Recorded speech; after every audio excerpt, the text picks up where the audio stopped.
অনেকেই আমার কাছে জানতে চান হার্ট ভালো রাখার উপায় কি বা কোন খাবার খেলে হার্ট ভালো থাকবে। আসলে হার্ট ভালো রাখার জন্য ম্যাজিক্যালি কোনো উপায় নেই যেটা রাতারাতি আপনার হার্টকে সুস্থ রাখবে বা আপনার হার্ট ভালো রাখবে। প্রতিদিনের ছোট ছোট কাজ, ছোট ছোট অভ্যাস আপনার হার্টকে ধীরে ধীরে সুস্থ রাখে, আবার কিন্তু ধ্বংসও করে দেয়। হার্ট ভালো রাখতে আপনি যা যা করতে পারেন: প্রতিদিন ন্যূনতম 30 থেকে 40 মিনিট হাঁটার অভ্যাস করবেন। জিম করা লাগবে না, প্রতিদিন নিয়ম করে হাঁটাটাই কিন্তু বড় ওষুধ। যদি আপনার ধূমপানের অভ্যাস থাকে তাহলে ধূমপান করা এখনই আপনি বন্ধ করে দিবেন, কারণ একটি মাত্র সিগারেটই আপনার রক্তনালী ব্লক করার জন্য বা রক্তনালীর ক্ষতি করার জন্য যথেষ্ট।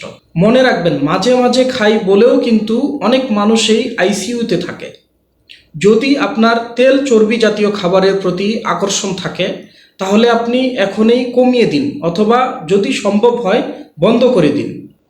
প্রতিদিন যদি আপনি ফাস্ট ফুড, ভাজা পোড়া এসব খাবার খান, এগুলো কিন্তু ধীরে ধীরে আপনার হার্টের বড় ক্ষতি করবে। যদি আপনার রাতে দেরিতে ঘুমানোর অভ্যাস থাকে বা আপনার যদি রাতে জেগে থাকার অভ্যাস থাকে, আপনার পর্যাপ্ত পরিমাণে যদি ঘুম না হয়, তাহলে এখনই এগুলোর প্রতি গুরুত্ব দিন।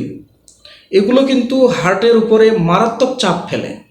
আপনার ব্লাড সুগার ঠিকঠাক আছে কিনা, ব্লাড সুগার বেড়ে যাচ্ছে কিনা, অন্তত 3 থেকে 4 মাস পর পর একবার হলেও আপনি ডায়াবেটিসের পরীক্ষা করাবেন। আপনার ব্লাড প্রেশারটা ঠিক আছে কিনা, ব্লাড প্রেশার বেড়ে যাচ্ছে কিনা বা কমে যাচ্ছে কিনা, এটিও আপনি মাঝে মাঝে চেক করবেন। অনেক মানুষের কিন্তু এগুলো থাকে কিন্তু গুরুত্ব দেয় না, আর ভিতরে ভিতরে দেখবেন হার্টের বড় ক্ষতি হয়ে যায়। যদি আপনার ওজন বেশি থাকে তাহলে ওজন নিয়ন্ত্রণ করবেন। অতিরিক্ত ওজন শুধু সৌন্দর্যের সমস্যা না, এটি কিন্তু হার্টের জন্য বড় শত্রু। যদি আপনার রাগ বেশি হয়, আপনি যদি অতিরিক্ত দুশ্চিন্তা করেন বা টেনশন করেন, তাহলে এগুলো নিয়ন্ত্রণ করুন। মনে রাখবেন, হার্ট ভালো রাখার জন্য শুধু ওষুধ না, জীবনযাত্রার মানের পরিবর্তনটা অনেক বেশি জরুরি। আপনি সতর্ক হন, আপনার হার্ট ভালো থাকবে, আপনি সুস্থ থাকবেন ইনশাআল্লাহ।